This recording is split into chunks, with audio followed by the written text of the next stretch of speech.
ఇంకొక విషయం చెబుతా. ఆ విషయం చెప్పడానికే ఇదంతా పునాదేశ ఇప్పటిదాకా. దేవునికి స్తోత్రం. అసలైన విషయం చెప్పడానికి ఇప్పటిదాకా ఇదంతా బేస్మెంట్ అనమాట. అయ్యా ఇప్పటిదాకా వేసింది అదేంటంటే, నువ్వు దేవుని కుమారుడివి కుమార్తెవి అన్న స్పర్శనిరిగి నువ్వు బ్రతకటం మొదలుపెట్టి, ఆలోచించటం మొదలుపెట్టి, అలా నడవటం మొదలుపెట్టి, అలా నువ్వు ఫీల్ అవుతున్నప్పుడు, అది వాస్తవమని నువ్వు గ్రహించినప్పుడు నీకు రెండవది కూడా అర్థమైంది. ఏంటో తెలుసా? ఒక దేవుని కుమారుడుగా, ఒక దేవుని కుమార్తెగా ఆయన నీకు ఇచ్చిన అధికారం నీకు అర్థమైంది.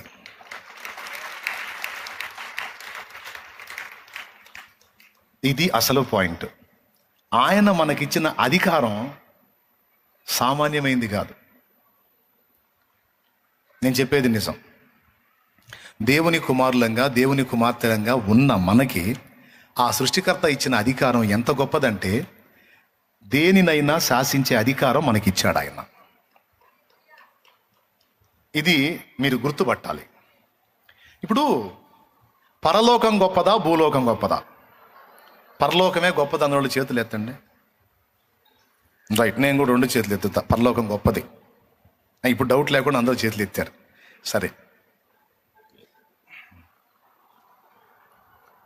పరలోకం భూమిని కట్టడి చేస్తుందా? భూమి పరలోకాన్ని కట్టడి చేస్తుందా? సరిగా ఆలోచించి చెప్పండి. పరలోకం భూమిని కట్టడి చేస్తుందా? భూమిని వెళ్తుందా? భూమిని నియంత్రిస్తుందా? లేకపోతే భూమే పరలోకాన్ని శాసిస్తుందా? ఇక్కడ ముదిరిపోయారండి వీళ్ళు. మీరు చెప్పండి, ఏది దేన్ని శాసించిద్ది? సమస్తాన్ని శాసించే సృష్టికర్త ఎక్కడ ఉన్నాడు? అప్పుడు అక్కడి నుంచి శాసనం బయలుదేరి అన్నిటినీ శాసించేది అక్కడి నుంచేగా. మరి వీళ్ళేంది?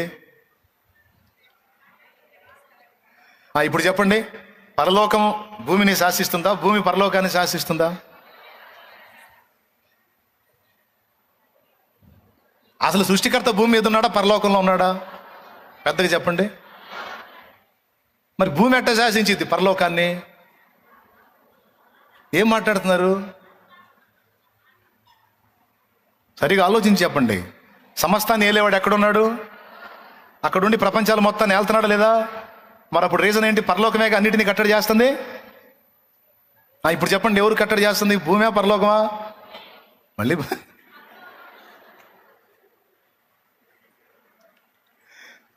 మీరు చెప్పండి, పరలోకమా భూమే? భూమి అంటే ఇటు చూపించండి, పరలోకం అంటే ఇటు చూపించండి.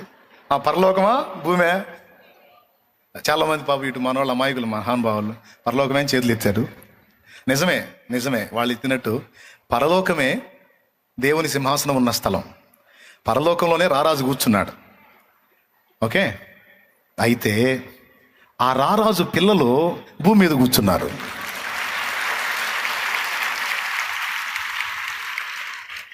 ఇప్పుడు పెత్తనం కలిగిన వాళ్ళు ఇద్దరండి. పెత్తనం కలిగిన ఒకడేమో అక్కడ కూర్చున్నాడు.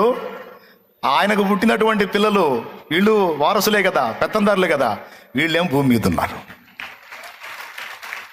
ఇప్పుడు ఏమంటాడు తెలుసా ఆయన అక్కడ కూర్చొని? నా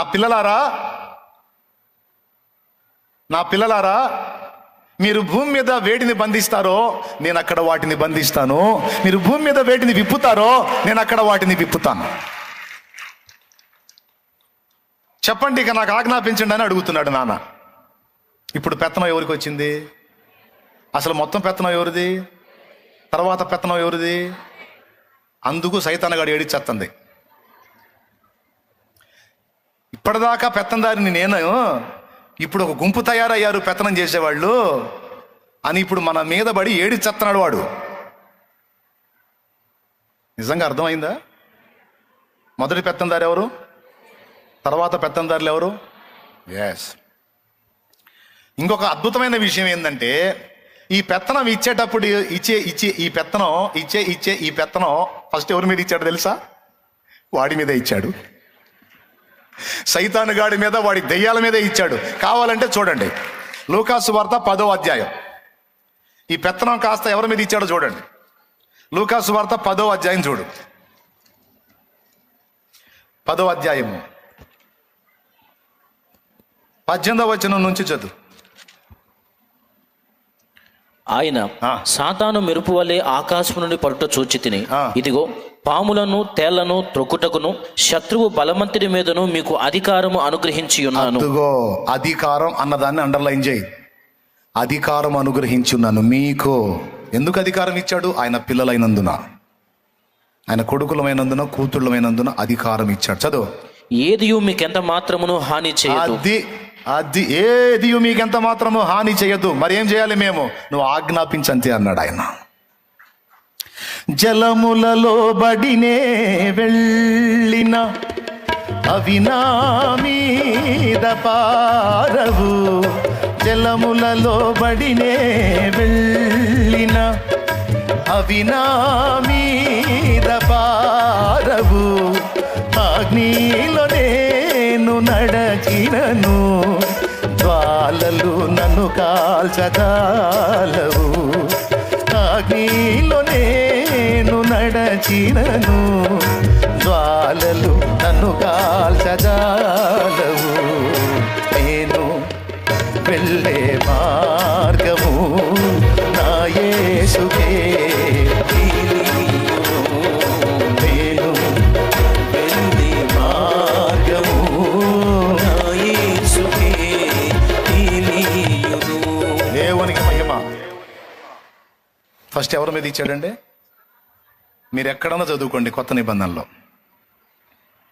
మార్కు సువార్త 3:13 రిఫరెన్స్ రాసుకో. మార్కు సువార్త 6:17 రిఫరెన్స్ రాసుకో. మత్తయి సువార్త 10:1 రిఫరెన్స్ రాసుకో. లూకా సువార్త 10వ అధ్యాయము 18వ వచనం రిఫరెన్స్ రాసుకో. మొత్తం చూసుకో. ఎక్కడన్నా మార్కు సువార్త 3:13 చూసుకో.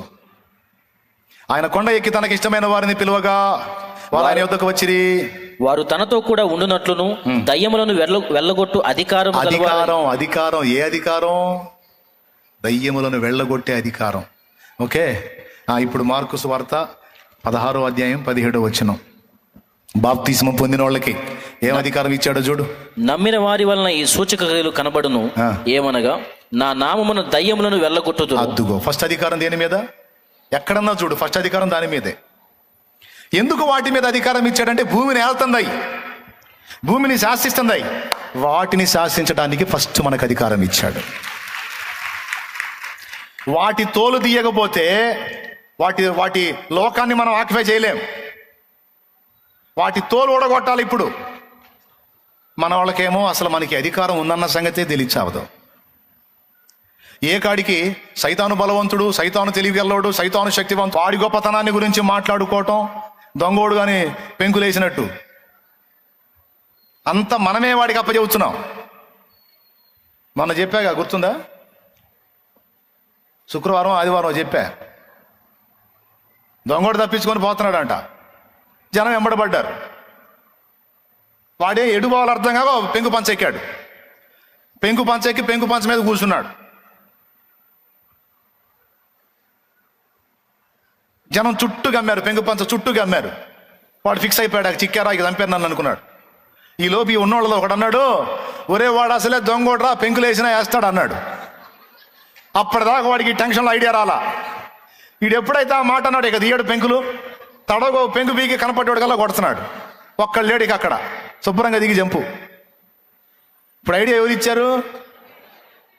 తన్నులు తినేవారం కదూ. అట్లాగే మనం కూడా సైతాను బలవంతుడు, సైతాను అట్ట చేస్తాడు, సైతాను ఎట్ట చేస్తాడు, ఊరగా సైతాను పాట పాడి పాడి పాడి వాడికి అనేక కోరలు మనం మొలిపించాం. సోదితనం కదూ, తెలివి తక్కువతనం కదూ. ఇప్పుడు దేవుడు మాట్లాడుతున్న మాట ఏంటంటే, వాడి అధికారాన్ని గురించి నువ్వు ధ్యానించటం కాదు, వెర్రి ముఖమా, నీకిచ్చిన అధికారాన్ని ఉపయోగించి వాడిని శాసించమంటున్నాడు ఆయన. వాడికున్న అధికారాన్ని గురించి నువ్వు అదురుపోవటం కాదు, నువ్వు భయపడటం కాదు, నువ్వు వాడి అధికారాన్ని గుర్తు చేయటం కాదు, నీ అధికారాన్ని గుర్తు చేసుకో. సమస్తము శత్రు బలం అంతటి మీద, కొంత మీద కాదు, శత్రు బలం అంతటి మీద, మంత్రశక్తుల మీద నీకు అధికారం ఇచ్చాడు, దయ్యపు శక్తుల మీద నీకు అధికారం ఇచ్చాడు, అంధకార శక్తుల మీద నీకు అధికారం ఇచ్చాడు, అపవిత్రాత్మల మీద నీకు అధికారం ఇచ్చాడు, వాటి నాయకుడైన సైతాను మీద కూడా నీకు అధికారం ఇచ్చాడు. రే మంత్రగాడ చేసుకోరా, చేసుకో. నజరేయుడగు యేసు నామములో నువ్వు నీ మంత్రాలు నశించుగాకాను. మొత్తం పోతాడు, వాడు ఊడ్చుకొని పోతాడు అంతే. రెండు జరిగితే మారణన్నా మారతాడు, మరణమన్నా అవుతాడు. మళ్ళీ ఇక రెండు ఆప్షన్ లేదు వాడికి. ఎందుకంటే అంత అధికారం ఇవ్వబడింది మనకి.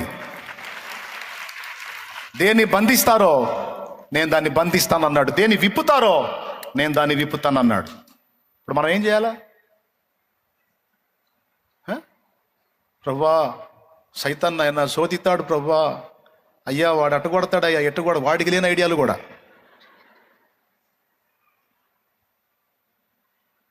వాడు కూర్చొని ఆహా ఎవరు ఈ ఆలోచన నాకు రాలేదురా, ఓ ఈ టైపులో శోధించవచ్చుగా. మనం ఏ టైపులో శోధించబడాలా మనమే వాడికి ఇస్తుంటాం నోట్స్ అంతా.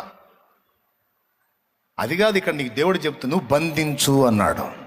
నువ్వు మోకాళ్ళుని ప్రభువా సాతాన్ని, వాడి కార్యాలని, వాడి దురాత్మల్ని, వాడి కార్యాలని, వాడి అంధకార శక్తుని, వాడి కార్యాలని యేసు నామములో బంధిస్తున్నాను. బంధించబడటం అంటే ఏంటో తెలుసా? నిర్వీర్యమైపోతాయి, ఫెయిల్ అయిపోతాయి, సక్సెస్ అవ్వవాడి కార్యాలు. మంట పొడుతుంటది ఇప్పుడు వాడికి. ఎందుకంటే ఒక రహస్యాన్ని ఓపెన్ చేశాగా. ఇక మీరు వదిలిపెట్టరుగా, ఇక పెడతారుగా నిప్పు, సూపర్ ఉంటుంది. దేవునికి స్తోత్రం కలుగును గాక. హల్లెలూయా, హల్లెలూయా. ఇప్పుడు ఇక నువ్వు వేలు చూపించడమే. నువ్వు చేయాల్సింది ఏంటంటే చేతులు జోడించి దండం పెట్టడం కాదు. ఇది నీకు ఇచ్చిన అధికారం. ఇది వేలు.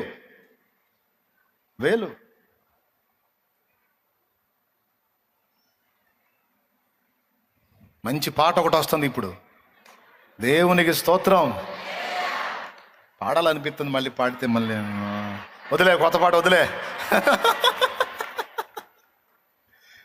వద్దు అమ్మో, నేను పాడితే ఇంకేమన్నా ఉందా అసలు? నేను అమ్మో అక్కడే వినాలి మనం. నాకు ఉదారం ఆగదు, మీరు అట్లా అడగవాకండి నన్ను. వద్దు, నేను అక్కడ పాడతా. మా అమ్మ కదా ఆడ పాడతల్లి. ఆ టైం అవుతుంది మనకు, ముగించుకుందాం మనం. దేవునికి స్తోత్రం కలుగును గాక. వాళ్ళు మొత్తం నన్ను గదిలో తీసుకెళ్తారు నువ్వు అని. కొద్ది ఓపిక పట్టండి.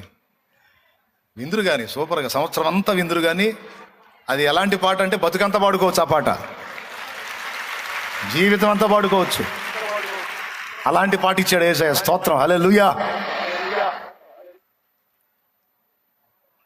ఎగరాలేక దయ్యాలు పట్టిన వాళ్ళు యేసునామములో ఎగిరెగిరి పడిపోవాలంటే యేసునామం. నేను బాగున్నాం, ప్రార్థన చేసి రిలీజ్ చేద్దాం. చూడండి ఎంత అధికారం ఇచ్చాడు. గుర్తించామా మనం? అధికారం ఇచ్చాడు. మరి అదురుబొమ్మని చెప్పాడా? అధికారం ఇచ్చాను శాసించమన్నాడా? అన్నాడు. మీరు భూమి మీద వేటిని బంధింతురు. చూడండి మత్తయి సువార్త 18వ అధ్యాయం ఒక్కసారి తీయండి, బైబిల్ పాట తర్వాత కానీ తీయండి. నేను 18వ వచనం తీయండి. 18 చదువునానా?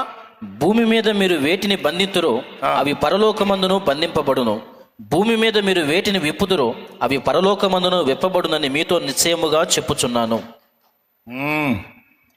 ఓకే, పరిశుద్ధాత్మ కార్యాలను విడుదల చేయండి. ఇక నుంచి మీరు చేయాల్సిన పని అది. సైతాను కార్యాలని బంధించండి. వాడి కార్యాలన్నీ నాశనం అయిపోవాలి ప్రభువా. వాడి కార్యాలన్నీ నిష్ఫలమైపోవాలి, నిర్వీర్యమైపోవాలి. వాడి దురాత్మలు, వాడి దెయ్యాలు, వాడి అపవిత్రాత్మలు, వాడి అంధకార శక్తులన్నీ, వాటి కుట్రలు, వాటి కార్యాలన్నీ నాశనం అయిపోవాలి. వాటిని బంధిస్తున్నాం యేసు నామములో. వాళ్ళ మంత్రశక్తులు, మంత్ర ప్రయోగాలు నాశనం అవ్వాలి యేసు నామములో. వాటిని బంధిస్తున్నా యేసు నామములో. వేలే చేతులు జోడించమని చెప్పలా మన దేవుడు. నువ్వు నా బిడ్డవే, నువ్వు వేలుంచి శాసించు, నేను చూసుకుంటాను అన్నాడు.